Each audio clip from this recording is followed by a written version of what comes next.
Eiyo. I want to get to the Philippines and the China and the territorial dispute, no?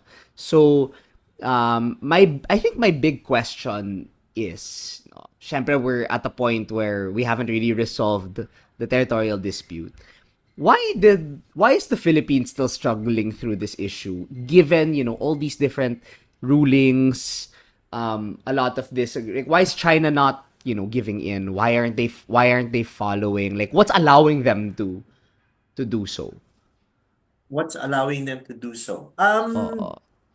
I think at this point in time, if we did have, um, okay, what's allowing them to do so? The simple answer to that is power, right?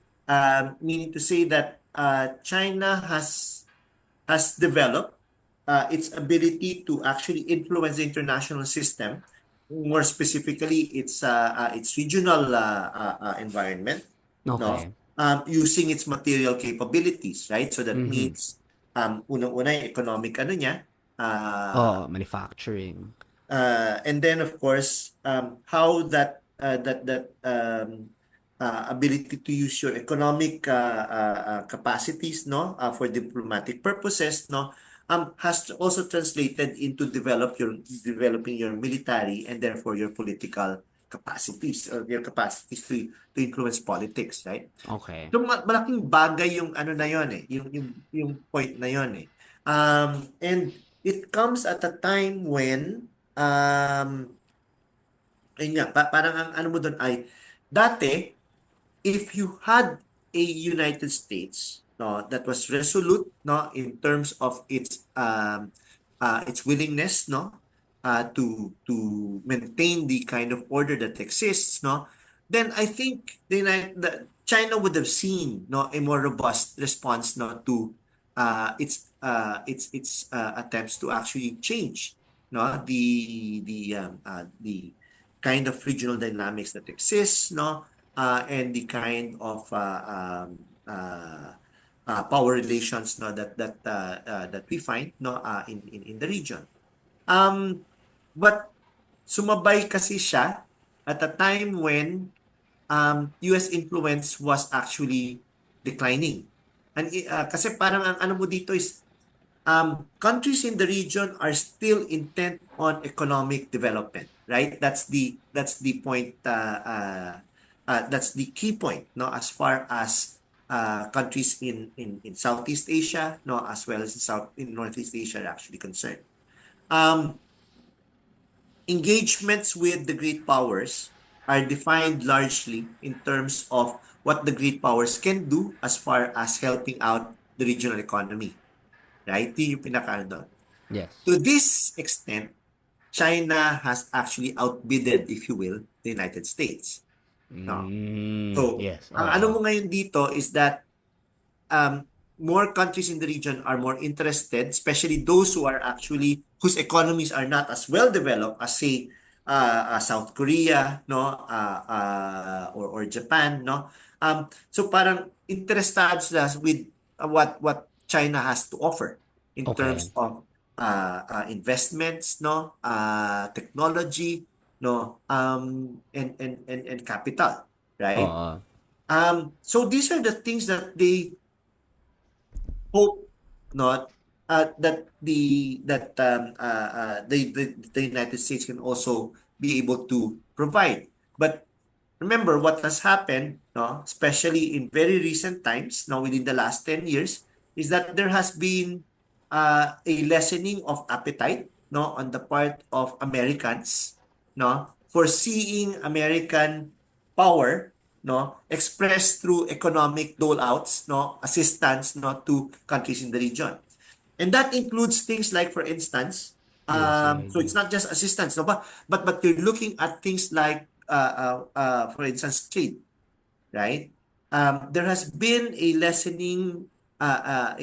interest at the policy level, no, in the United States actually becoming signatories to multilateral arrangements, no, open trade arrangements, no, or free trade agreements, right? Mhm. So, and this is precisely where China has outmaneuvered the United States. China is open for business in a way that the United States is actually Closing showing, itself especially off. with Yeah. Donald Trump as president, no, that Yeah. it is willing to do business, but you have to do business their way, right? Mm-mm.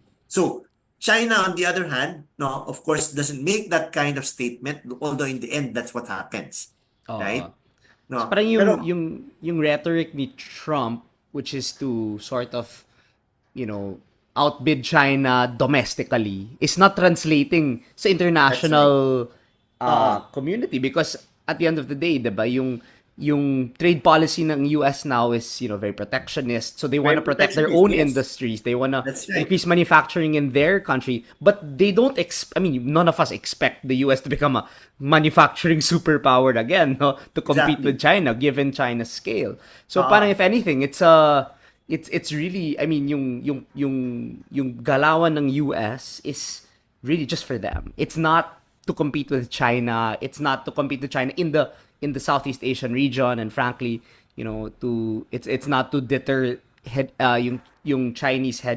hegemony. It's Oo. really just for their domestic manufacturing industry. It's Yun for ang the I think specific base ng I working think class. for most Doon. Americans, that's how, again, we go back to making America great again. That's how most Americans understand the idea of US. MAGA, Oh, right? yes, It's true. not about the United States not remaining a dominant player internationally, no, but Yes. rather, no, seeing the United States actually grow economically, no, Yes. in Yep, terms yep, of yep. what their image of Mm-mm. an economically advanced and developed US means, no? So Oo. parang ang ano mo ngayon doon is that it's about them, no? And so there is no inconsistency, no, with the idea of being protectionist, no, on issues of trade, for instance, no, and at the same time trying to actually be more economically involved, no, with the partners in the region. Kaya lang parang Mm-mm. ayun nga, ang problema nun ay yung sense ba na kailangan hindi hindi palabas ang pera, 'di ba? Parang gano'n. So it's not investments in ano. And entering into new agreements internationally, no, for Americans translates into renewed ano, engagements internationally, which they are, as we discussed earlier on, no, there's no appetite for that right now in the Yes. US, right? So ang ano mo ngayon is the United States is playing catch up Mm. strategically Yes. because of the advantages of China's economic Mm. investments, no, in the region.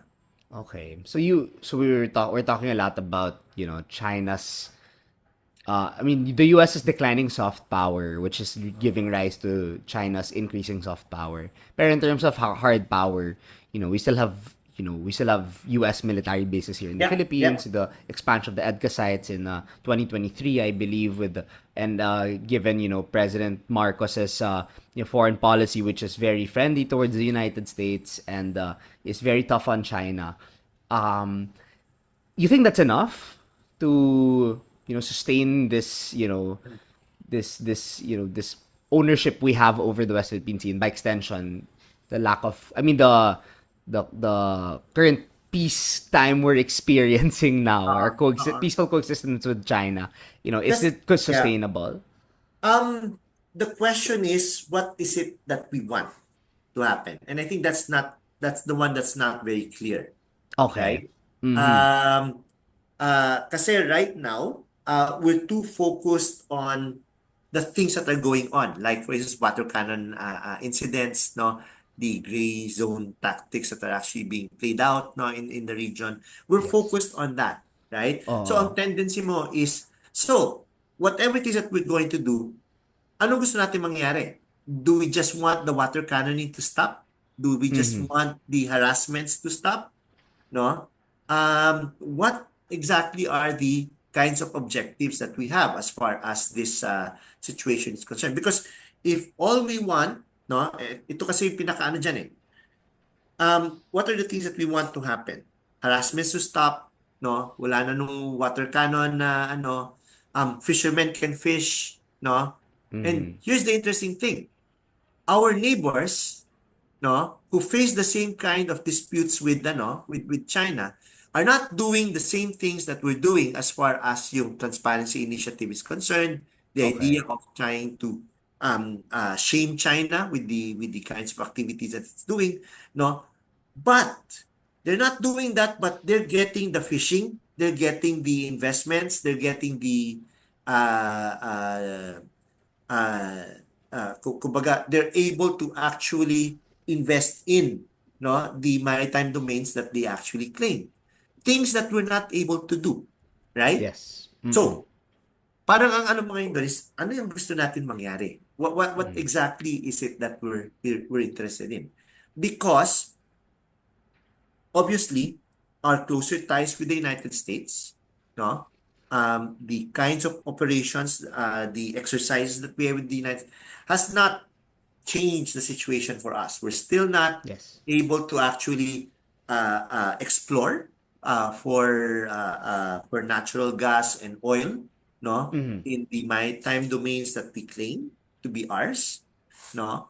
Um, our fishermen are still being harassed, no, whenever they go out into the West Philippine Sea, no. Outside of Second Thomas Shoal, Ayungin, no, attempts to actually resupply, no,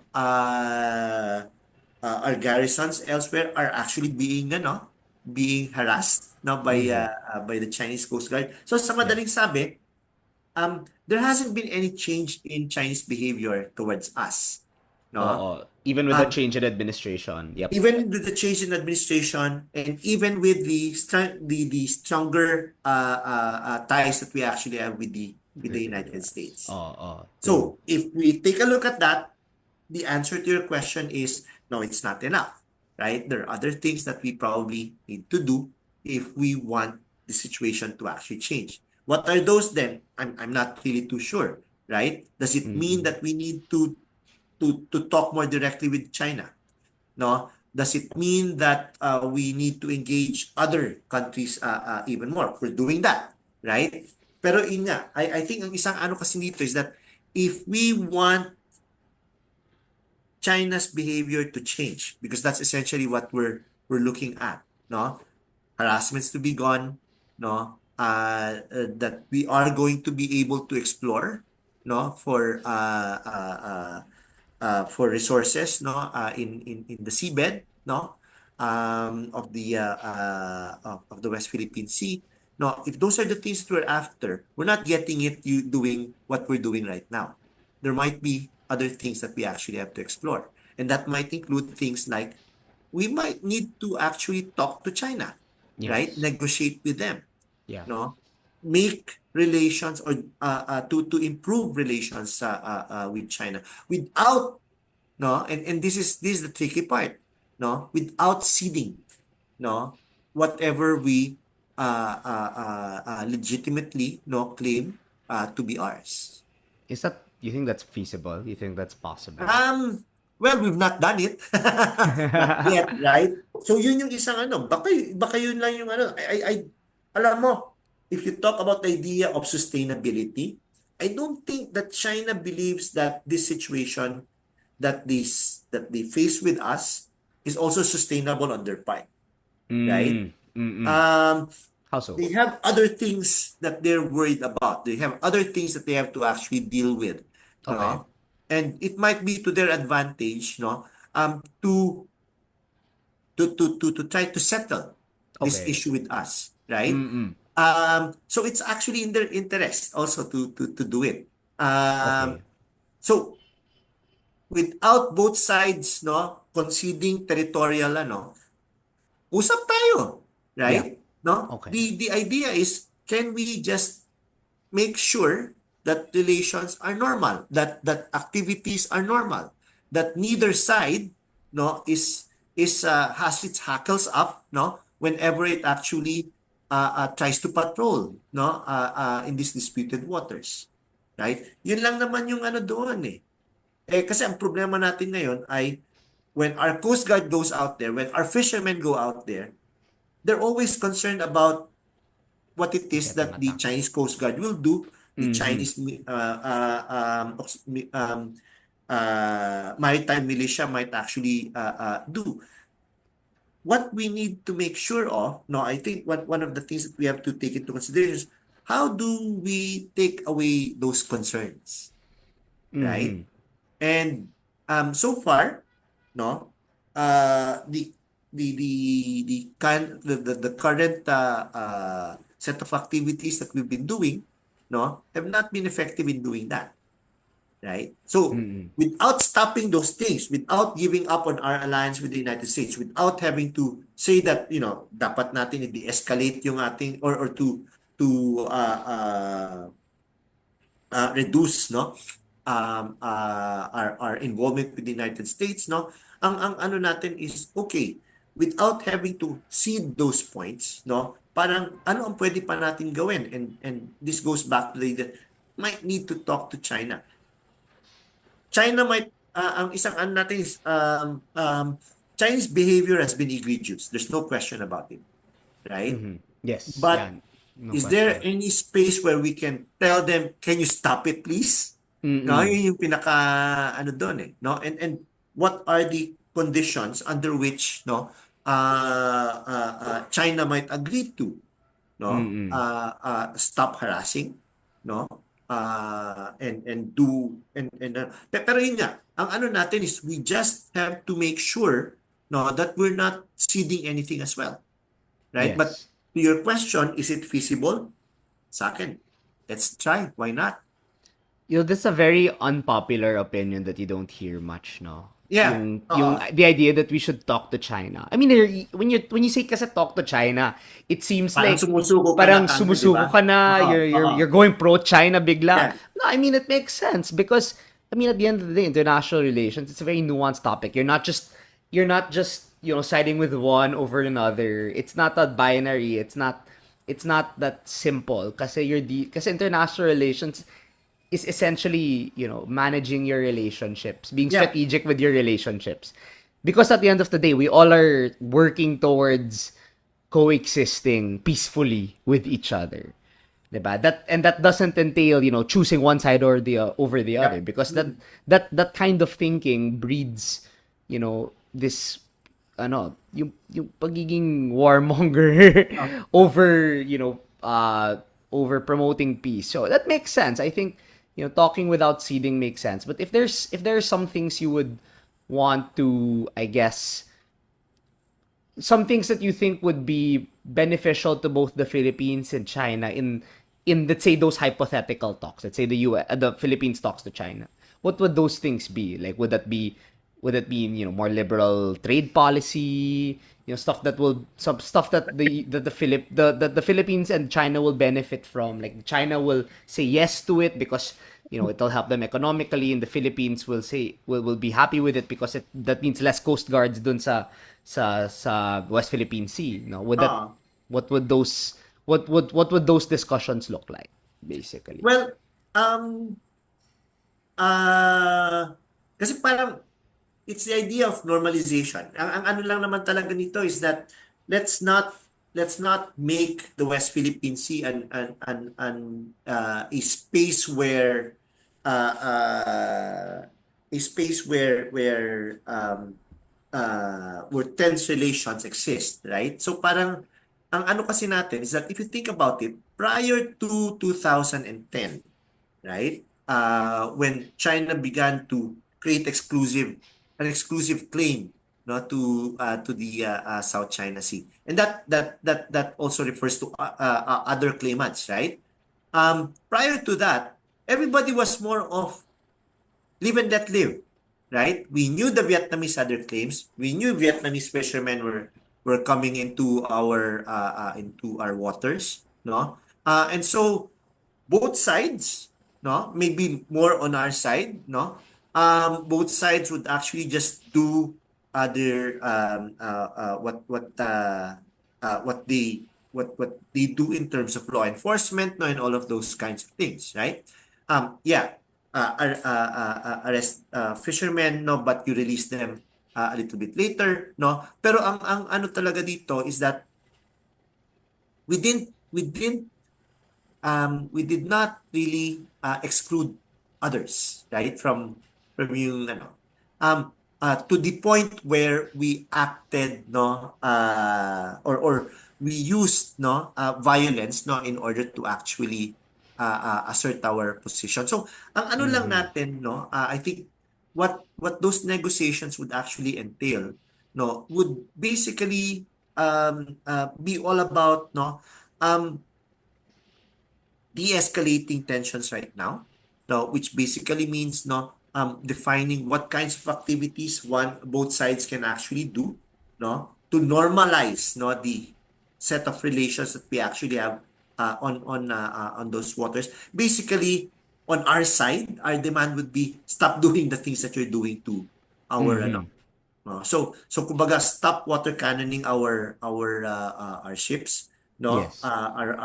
and stop harassing our fishermen, no. We should be allowed to uh, To set that boundary. set those boundaries, and that includes actually being able to being able to explore, no, resources, no, in the seabed, no, without having to answer to China, no. Yun yung Mm-hmm. isang ano doon. Now of course the difficulty there precisely is that China refuses to recognize whatever our entitlements are, right? Mm-hmm. Yun yung pinaka-problema doon, no? Those entitlements are legitimate, no, because they're legal based on what UNCLOS actually states, no? But that's an aspect of UNCLOS that China refuses to actually concede, no? Kasi para sa kanila, territorial waters namin yan, amin yan. No, yun yung pinakaano doon. No? And so parang ang ano natin dito talaga is how do you convince China, no, to actually abide by what UNCLOS actually does, right? Because Mm-hmm. that's the only way that you can actually say na parang that's the rules-based order. Hey there, thanks for watching the highlights of the Hey Eiyo podcast. If you enjoyed, why don't you like this video and subscribe to my channel? You may also watch the full episode by clicking the clip in the middle.